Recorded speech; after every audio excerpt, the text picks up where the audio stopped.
happens. Or if they do something great, how do we celebrate them?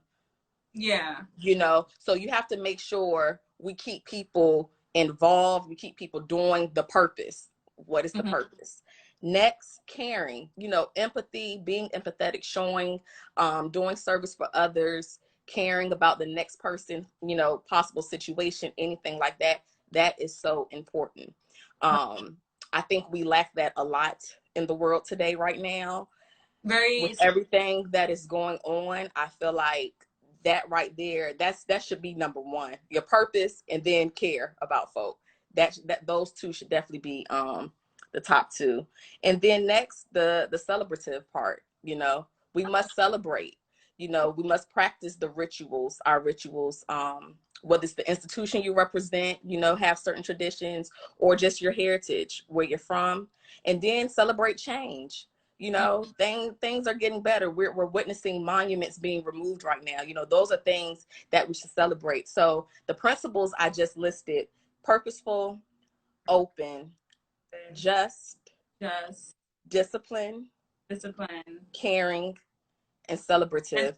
Those six, the actual theory is for college student development, but I apply those with any organization I represent or I'm a part of. Why do you think that should be the number one focus as far as like community? Like, because mental health is, it's real. It is real, whether we like to talk about it. Sometimes people feel alone. They feel like people don't understand. Even as a resident director, when I did work as a resident director, you know, my students, hearing their concerns, things that they go through, sometimes they just want a listening ear. You'll be surprised just sitting there and listening sometimes. It does a lot, you know, because people hold stuff in. It's so much build up. So I think that is why it's important, because we need to be heard. That's why protests are happening, because no one's listening to us. Right. You know what I'm saying? So they said protest is for the people that are unheard. So until you hear us. I think that there's a certain leader or aspect that we should be looking towards or following as far as making change. I think, for one, everyone has to educate themselves. Like, you cannot believe everything that you just read off of a Facebook article. There are such things as credible sources, and we as a people must take the initiative to educate ourselves. And that's an area I feel like we do lack. We're quick to just press share and not even read what it's about. What are we putting out there in the atmosphere? Is it written for us? Like I said, I'm going to give you a little bit of everything. So Ernest Boyer's Principles of Community earlier was from Norfolk State, you know, education. And so Followership was from Regent. And now we're going to get into trying to avoid those negative innovation antibodies. When we deal with communities and you're dealing with organizations, you always deal with change. You cannot avoid change. We are dealing with COVID-19 right now, a pandemic. Everybody has dealt with some form of change, whether it's in your home, whether it's at work, whether it's with school. Everything has changed. So you have to, again, it's about that mindset. And you have some people that are very negative, and those are your negative innovation antibodies. But you can neutralize them with the positive side of those innovation antibodies. And that's like, in your work environments, you know, hire a diverse group of people. Don't hire the same person with the same mindset. You don't grow, you don't get a different perspective, you don't go anywhere. Same thing with, you know, this Black Lives Matter thing. Okay, the protest, I get it. Yes, we need to do that, but what else are we going to do? You know, how are we going to continue to move forward outside of just doing that? That's really important.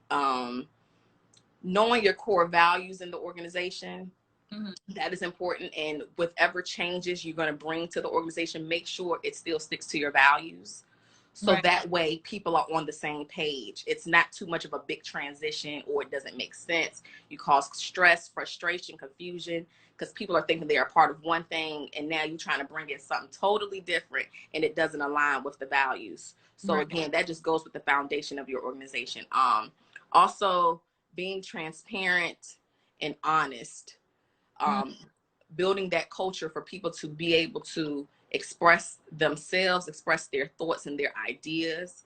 My biggest suggestion is when people don't think something is an idea, you must bring a suggestion to the table. That kind of also cancels out or neutralizes those negative antibodies, because you have some people already before they even go into the meeting, nope, I'm not doing it, just because you just still like, learning today. But like I said, I think these three concepts and theories definitely help with everyday life. Okay, so could you go over? Yes. So at first, earlier today, I discussed the Ernest Boyer's principles of community, six principles of community. So that was purposeful, that was open, that was just, that was discipline, that was caring, and celebrative. Right. Okay. Yes. And you can also, y'all can always, not being funny, you can Google it. So that way, all of it's in detail. But I did explain it earlier, what each key point was. The next concept I discussed was followership. And we were just talking about the importance of the opposite side of leadership. The people in the organization matter just as much, if not more, than those who lead that organization. Right. And then we just talked about the negative innovation antibodies and how to neutralize them, being positive, hiring, working with a diverse group of people, keeping that different mindset going and things like that. Right. I think that's my favorite part too, because I'm like positivity, being the energy a certain way. I'm not. But no, I think Shayla's garden is going to be, I want it to be different. What I say is I'm pouring into you all. You all are plants, and I want you all to bloom and to grow. I've experienced a lot of pain, sadness, weakness, and I think that I'm on the other side of it now, but I needed to experience that to get to this side. And so I just want to put that out in the atmosphere. I've come up with different creative tools and techniques, weekly type of workshops for people to get ready to do. And I really, really want people to work on themselves again, because without you, it's nobody, you know what I'm saying? So I go by, the quote, water your own grass, because that grass underneath you is a lot greener than what you think on that other side. And I truly, truly believe that. I'm living it, and I do want to be a living example. Also, I do hair still. Yes, I'm a certified natural hairstylist, so I enjoy, especially like retwisting locks, doing locks. I really, really enjoy that.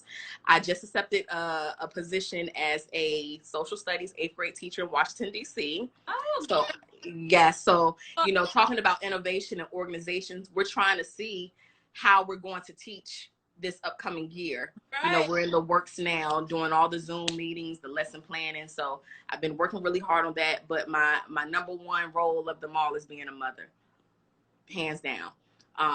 And that changes every day. As she grows, I grow, and it's a beautiful thing. It is a beautiful thing. So that's what I have coming up. Make sure y'all follow me at happy_go_lucky LOCKY. Yeah. Yes, I just really, really appreciate you even thinking of me, B. This is Brunch with a Purpose. I want to be at that next brunch. So as soon as we get through this COVID-19, I really, really want to be there. Any way I can support or help, a fellow Spartan. Yeah. I just don't say it just to say I'm really there. If y'all know me behind closed doors, and y'all know me, I'm really there. So, yes, we are planning. Our actually 1-year anniversary is in September, and I can't believe it right now. So I'm praying to God that by that time I can do some type of outside type of thing and not like indoors. Okay. A bit more setting, so people can like have their space. But yeah, in September, hopefully, praying that everything works out really well. Thank you so much for joining in today. The insight was amazing. I know that the information you gave out today, a lot of people will be enlightened and